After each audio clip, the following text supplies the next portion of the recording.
Boss played favorites. It backfired. For a long time, I worked in a fairly small tech company where, at least on the surface, everyone seemed to get along. It was one of those open office spaces where people pass by each other's desks and make small talk about their weekends. We had after-work gatherings from time to time.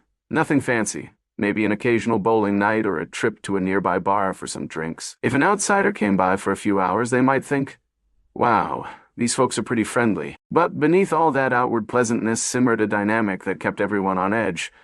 Our boss's habit of playing favorites. I wouldn't say it was obvious from day one, but as the months went by, we could see a pattern. Some people got more face time with him, more interesting tasks, and more direct help with their professional development. Others, like me, got occasional bursts of attention followed by long stretches of neglect or, worse, scolding without guidance. It was the kind of environment where you felt uncertain about your standing. We always wondered, am I in the good graces this week? Or am I on the outside? Now, I'm not saying favoritism automatically makes someone an evil boss, but when it affects careers, like who gets to learn new skills, who gets to go to important client meetings, or who gets mentored, it's a big deal. After all, in a small tech company, visibility and professional growth are paramount. Missing out on opportunities like shadowing meetings or taking on interesting projects can set you back. Looking back, I wish I'd recognized the dynamics earlier. Perhaps I could have managed my expectations or demanded more consistent treatment. But at the time, I just wanted to do my job and grow. And I truly believed that if I worked diligently, I'd earn the right to new responsibilities. Little did I know how twisted things would become. It all really kicked off when my boss decided to schedule one-on-one meetings with everyone on the team. Supposedly, these sessions were to gain insight into how we felt about our roles, how we viewed the company, and what we saw in our future. For a moment, I was hopeful. I remember thinking, finally, I can express that I want more responsibility, and maybe he'll actually listen. When my turn came, I sat across from him in a small conference room. He asked a few stock questions like, how do you see your growth here? And are you satisfied with your current tasks? Although I was somewhat nervous, I saw an opening to share my aspirations. I told him quite directly that I wanted to take on client-facing responsibilities. We're a tech company, yes, but I've always felt that bridging the gap between technical teams and clients is a unique skill I could excel at. My background, though mostly technical, included strong communication skills. I figured with a bit of mentorship, I could be the person who speaks both languages, the nerd stuff and the client stuff. To my surprise, he seemed to like the idea. He nodded enthusiastically and said, that's fantastic. We definitely need more people who can handle clients directly. Let's figure out a way for you to shadow some upcoming client meetings so you can see how it all works in real time. I went home that evening with a renewed sense of optimism. He sounded sincere. He gave no indication that I was asking for anything outrageous. A few days later, he called a follow-up meeting with a small group of us to say we'd be rotating in shadowing sessions. We have some big client presentations coming up, he said. And a few of you, including you, he pointed at me, will be coming along to observe and learn. He mentioned one meeting in particular with a company called NT, not their real name. That's a major client, he said, and it'll be a perfect opportunity. I was thrilled. Finally, I'd be stepping out of my routine tasks, coding, debugging, and occasional quality checks, to see how deals are made and how we pitch our services. I mentally prepared myself for that. At the time, though, he never mentioned a date or time for that NT meeting, saying only that it was in the pipeline and that he'd let us know well in advance. But weeks went by, and I heard nothing further. One fateful morning, I came into the office around my usual time, maybe 8:45 a.m., grabbed some coffee, and settled at my desk. I noticed it was quieter than usual, and I saw empty seats belonging to the group my boss had mentioned would attend client meetings. Puzzled, I asked a couple of colleagues, where's everyone? That's when someone casually remarked, oh, they're at NTS office for that big meeting. I felt a sudden drop in my stomach, akin to the feeling you get when you realize you've missed an important deadline or forgotten a major appointment. That was the meeting I was supposedly invited to shadow. Yet here I was, tapping away at emails, with zero knowledge it was happening. Clearly, I had been left off the list. The boss never gave me a date, never told me to be prepared. I tried to keep my composure, but inside, anger bubbled up. Oh, was it an oversight? Maybe he forgot to let me know. But then I recalled how meticulously he'd arranged the others' schedules. He must have given them the date, possibly a reminder email, maybe even a personal heads-up. Oh, so why not me? The frustration was made worse by the memory of a previous fiasco. Not too long before this, he'd thrown me into my very first client meeting with zero preparation. He basically said, "You want client-facing? Great, here's your chance," and dragged me along to a smaller client's office. In that meeting, I was blindsided by jargon, by the client's demands, by the entire flow of conversation. No one briefed me on the client's background or what they needed. At one point, the client asked me a direct question about timelines,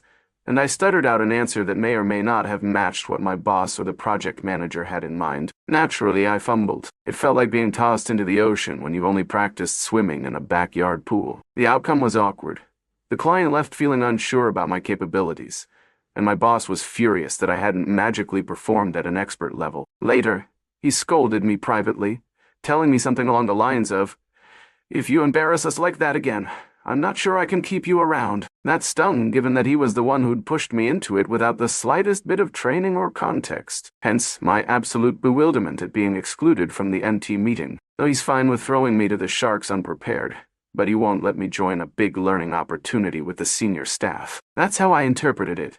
My boss didn't want to invest the time and effort to groom me for success. It felt personal, like he was either punishing me for that earlier fumble or simply had no genuine interest in helping me grow. The NT meeting incident solidified my understanding of his favoritism. Others who had asked for client-facing roles were also novices, but he made sure to bring them along, give them instructions, and gently coach them. I recall overhearing how, on the day before the NT meeting, he held a short briefing session in his office. He explained the client's background, the project scope, key talking points, and even assigned small roles like, "You'll handle the introduction, so you can practice speaking to a client." I got none of that. In fact, I only learned that meeting was happening after it was too late. The more I thought about it, the more it enraged me. Why had he told me in our one-on-one that he supported my development if, in reality, he had zero intention of including me in the real opportunities? The sense of betrayal was palpable. Back in the day, I might have tried to rationalize it.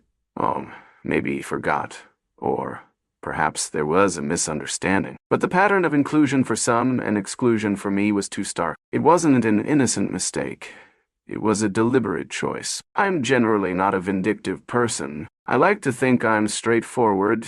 If there's a problem, let's talk it out. But after the NT fiasco, I realized talking it out wouldn't accomplish anything. My boss's reaction to mistakes or to requests was unpredictable at best and borderline hostile at worst. When he found something he didn't like, he threatened to fire me. When he found someone he did like, he showered them with guidance. And so talking to him about my frustrations seemed pointless. Instead, a small voice in my head whispered, "Hit him back where it hurts." Not physically, of course, nor in any destructive sense, but rather in a way that highlighted his lack of team support. I wanted him to feel that sting of being left hanging, like he'd done to me. Some part of me wanted to show him that loyalty and dedication go both ways. If he's not loyal or supportive to me, why should I bend over backward for him? I'm not proud of that impulse. In a healthy work environment, I would have asked for a sit-down with HR or with higher management. But this was a small tech firm with no formal HR person, and the next rung up from my boss was the company owner. Someone not very hands-on, mostly busy courting investors and clients, so there wasn't a straightforward way to resolve the tension. And after being humiliated in that prior client meeting, I felt I had no real protection or avenue of complaint. A few weeks later, my boss announced he was planning a major technical boot camp for our entire team. He billed it as a day-long workshop designed to sharpen our skills. He was so pumped about it, you'd think it was the second coming of some massive product launch. In the team chat, he posted messages in all caps. "Boot camp next week. Prepare yourselves." Or, "This is going to be epic." He circulated a sign-up sheet, even though we were all technically expected to attend. To be fair, the idea of a boot camp wasn't terrible. There are always new tools and frameworks to learn, especially in a tech environment. If done well, an in-house training session can help a team level up together. But my boss treated it like some personal kingdom-building evento. He seemed more eager to show off his knowledge than to truly empower use. If anything, from what I'd seen, he'd probably end up hogging the stage, lecturing in an over-the-top manner, and ignoring our input. A few days before the scheduled boot camp, An odd rumor circulated. His wife was in the hospital with a severe illness. Nothing life-threatening, but serious enough to warrant medical attention. Despite that, he was still going to come in to run this workshop rather than stay by her side. Some of us found that questionable. Why wouldn't he just postpone the boot camp? If my spouse were in the hospital, I'd definitely reschedule an office training session. But apparently, he felt this event was too important to delay. I'd been stewing on my anger for a while. The NT meeting snub still burned in my mind, as did the memory of him threatening my job after my first disastrous client meeting. When I heard about the boot camp, I had no intention of bending over backwards to make it a success for him. Frankly, I was tired of giving him my best only to be disrespected. At first, I thought, I'll attend, but I'll tune him out. Then I thought, maybe I'll go and just do the bare minimum. But neither of those approaches felt satisfying. Why should I show up at all, given how he treated me? That's when the notion of skipping altogether took root. It wasn't an easy decision. I'm generally conscientious. If an event is mandatory, I try not to flake out. But my resentment was real, and I felt a strong impulse to demonstrate my disapproval in a tangible way. By skipping, I risked his wrath, perhaps even a direct threat to my employment. But part of me didn't care anymore. If he was going to threaten me for not attending a workshop when he'd shown zero respect for my career goals, so be it. I'd had enough. Something about the entire scenario, the hypocrisy of him leaving his sick wife to run a session no one really asked for, pushed me over the edge. I wanted to be a thorn in his side. The morning of the boot camp arrived. It was a gray, drizzly day, which seemed fitting for a potential drama. I woke up later than usual, checked my phone, and saw a flood of messages in the team Slack channel. My boss had posted a couple of frantic updates at 70 a.m., reminding everyone that the boot camp started promptly at 90 a.m. In the main conference room, he used exclamation points galore. Don't be late. We have a packed schedule. I smiled grimly and turned over in bed. I'm definitely not going, I said to myself. If there were consequences, I'd face them. But I was done playing by his rules. About an hour later, I casually texted a coworker friend, someone who also felt underappreciated. Heading in for the boot camp, I asked. She replied, Nah, not feeling it, thanks. He's been a jerk to me, too. I'm staying home. It didn't take long to discover that I wasn't alone in my plan to skip. Another colleague wrote in a separate group chat, one the boss wasn't a part of, Is anyone actually going to show up today? People started chiming in with a mixture of reasons. He's ignoring my requests for updated hardware. He's belittled me in front of clients. He's never given me the promised code review help. And so on. The unifying thread. Everyone was fed up, so they all decided, individually yet collectively, to bail. I had assumed maybe a handful of us, maximum, would skip, but it turned out nobody went. Not a single person from our department, more than a dozen people, bothered to show up. Some called in sick. Some, like me, just ghosted. A few might have come to the office but refused to join the boot camp. Either way, the conference room was empty. Later that morning, once the official 90 a.m. start had passed, our Slack channels lit up with the boss's furious posts. He was in the conference room alone, apparently pacing around and waiting for people who never arrived. He hammered out messages like, Where is everyone? This is completely unacceptable. And after all I've done to prepare this, you repay me with disrespect. He was in full meltdown mode, calling out specific individuals who'd promised to help set up refreshments or test the projector. We soon learned that his wife, still in the hospital, had been expecting him to either spend the day with her or at least call frequently for updates. But because he was so fixated on delivering this training, he'd rushed into work, leaving her bedside. Now he found himself with no audience, no one to impress, no one to lecture at. The image of him standing at the front of an empty conference room with an elaborate agenda on the whiteboard and a stack of printed handouts ready to distribute was both hilarious and tragic. I'm not heartless. Part of me pitied him for a moment, but that pity was overwhelmed by the satisfaction of seeing him get a taste of what it felt like to be disregarded. He had neglected his wife for a demonstration of his own importance, only to find that his authority held no real loyalty among the team. People didn't respect him. Why should they go free? He had never extended that respect or support in return. By 10:00 a.m., his Slack tirade became relentless. He typed in all caps, calling us ungrateful, lazy, and immature. He specifically scolded me, Where are you, my name? After wanting so much from this company, you don't even show up to the simplest training." That made me roll my eyes. The irony was palpable.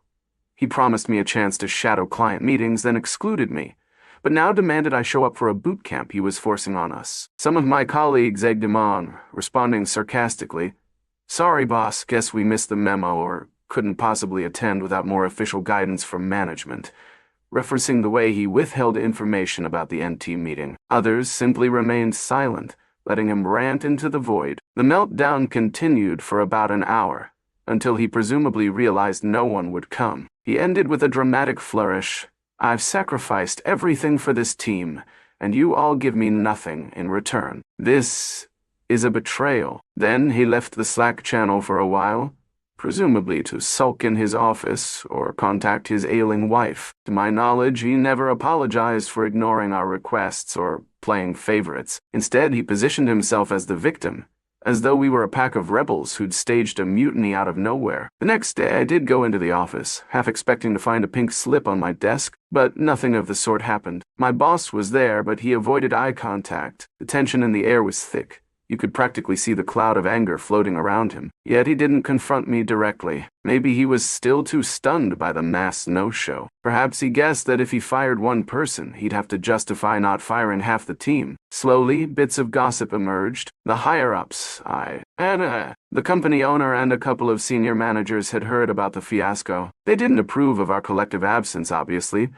but also they weren't blind to the reasons. They'd heard rumors that we felt neglected and poorly led. Some employees had apparently written emails or had side conversations, airing their grievances. The meltdown gave them an opening to highlight just how bad morale had gotten. For a while, our boss tried to salvage his dignity by telling everyone, "Look, I'm still in charge and we will reschedule the boot camp. Next time there will be consequences if you don't attend." But those threats rang hollow. The cat was out of the bag. He wasn't as indispensable as he thought. He discovered in a stark, humiliating moment that his own team did not respect him enough to show up for his big day. In the weeks that followed, there wasn't a dramatic revolution or a corporate restructuring. My boss kept his position, but he was more subdued. He realized his brand of leadership by intimidation and favoritism had backfired. If you want people to attend optional events, you have to build genuine goodwill. You can't constantly threaten people's jobs, exclude them from growth opportunities, or dismiss their requests,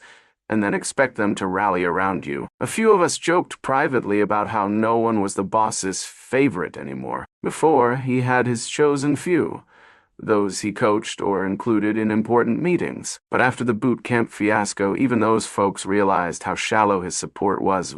They might have gotten some perks, but they too were growing tired of his mood swings and overblown ego. Sometimes, seeing him stomp around the office after that day, it was like looking at a dethroned king who still tried to pretend he had a loyal court. In reality, we all just nodded politely to his face and ignored him as soon as he turned around. In my quieter moments, I reflected on what had happened and whether I'd handled it in a morally defensible way. I felt a pang of guilt for skipping outright, especially considering it was a job risk, but the sense of validation was real.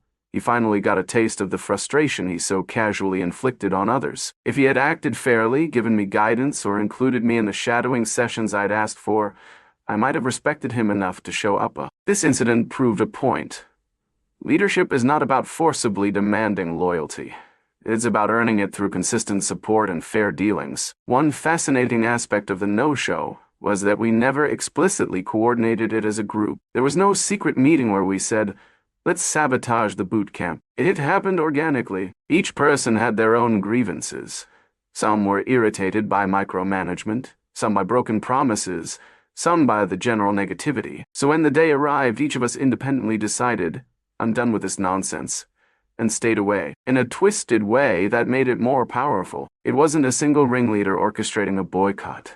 It was a collective expression of, enough is enough. That synergy bolstered my belief in the power of a team's shared discontent. If you treat one or two people poorly, maybe you get away with it. But if you systematically disrespect or ignore the needs of the entire team, sooner or later, they'll unify in a form of passive resistance. My boss learned this the hard way. After the meltdown, my boss attempted a new approach. For a while, at least. He scheduled another training session a month later, only this time he asked for volunteers to help plan it. He invited feedback on the topics we wanted covered, proposed a more flexible schedule that accommodated remote workers, and tried to position it as a knowledge-sharing day rather than a top-down lecture. This, in my view, was partially damage control. He'd realized that he couldn't just dictate from on high. That second session did happen. People showed up, though not everyone, because some had prior commitments. It went relatively smoothly, but the spark was gone. We all politely listened and participated in the smaller breakout sessions, yet the sense of genuine camaraderie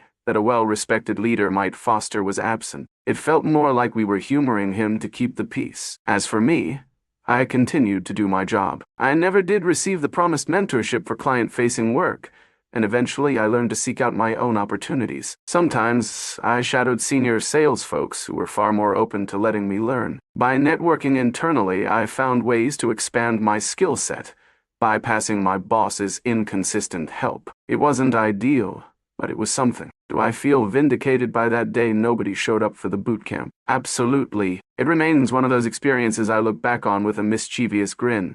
A small moment of justice in a corporate world, where justice isn't always served. Seeing him neglected after he neglected us felt, at least in that moment, like cosmic balance. Still, I also learned that the corporate environment can be chaotic. Relying on a single manager for career growth can be a losing proposition if that manager doesn't truly have your back. In a perfect world, I would have had a stable mentor or a supportive boss who guided me toward more client-facing roles. But since I didn't, I had to figure it out on my own, through connections, self-study, and a bit of luck. In the grand scheme of things, that day made me realize I wasn't alone in my frustration. The entire team felt similarly disrespected. It was a catalyst for conversations about how management needed to improve. Though our boss kept his title, I sensed that day altered our team dynamics. We all recognized our collective power, that if management wouldn't treat us fairly, we wouldn't just sit around and pretend everything was fine. For anyone in leadership reading this, the moral is glaringly obvious.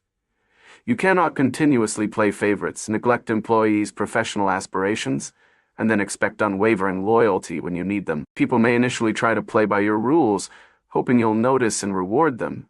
But once they see that your promises are empty, the well of goodwill dries up. Leading by intimidation or neglect is a recipe for eventual revolt, even if it's a silent one. If you want a cohesive team, invest in them equally, offer real mentorship, honor your promises, and be transparent about opportunities. Also, if a family crisis arises, like a spouse in the hospital, it might be wise to step back and prioritize that. Forcing people into a training session and ignoring personal obligations, both your own and theirs, is bound to sow resentment. A few months after the infamous boot camp no-show, I decided to switch departments within the same company. I managed to land a spot in a different branch of the organization where the manager was more supportive of my interest in client relations. Ironically, that manager told me, "We really need someone who can talk tech with clients," so that was exactly what I'd wanted, and I seized the opportunity. As for my old boss, word has it he remained in his position, but his authority was slowly eroded. The owner started bringing in additional managerial voices to help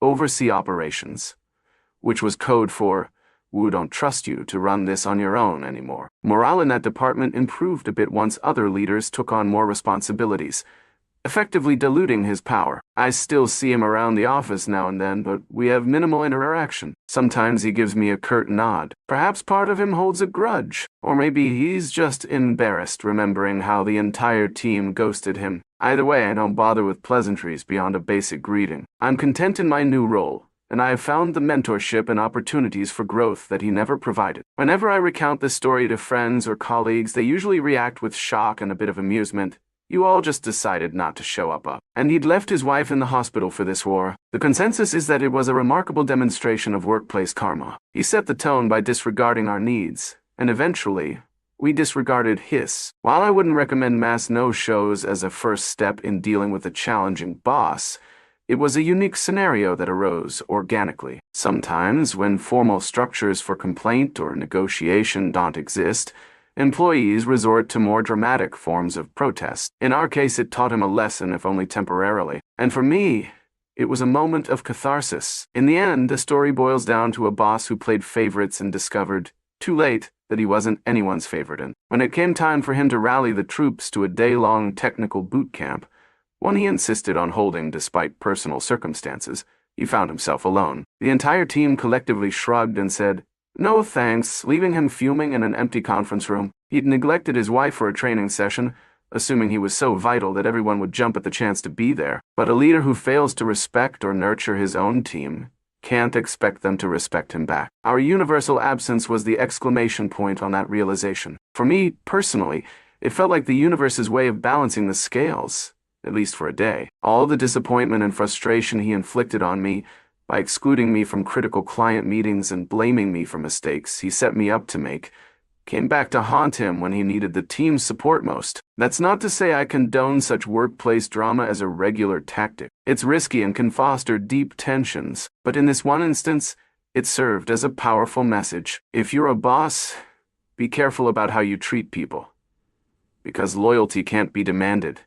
It must be earned. If you break your promises, if you treat some employees like disposable pawns, don't be shocked when they choose to stay home during your big moment. And if you neglect the people who rely on you, including a sick spouse, all for the sake of ego, then you might just end up alone, literally and figuratively. For me, the memory of that day remains a testament to the power of collective frustration. I sometimes replay it in my mind as a reminder. We employees aren't powerless. In the right circumstances, we can send a loud, albeit silent, message that self-centered leadership will get its comeuppance. In simpler terms, if you keep pushing people away, don't be surprised when no one's left at your side.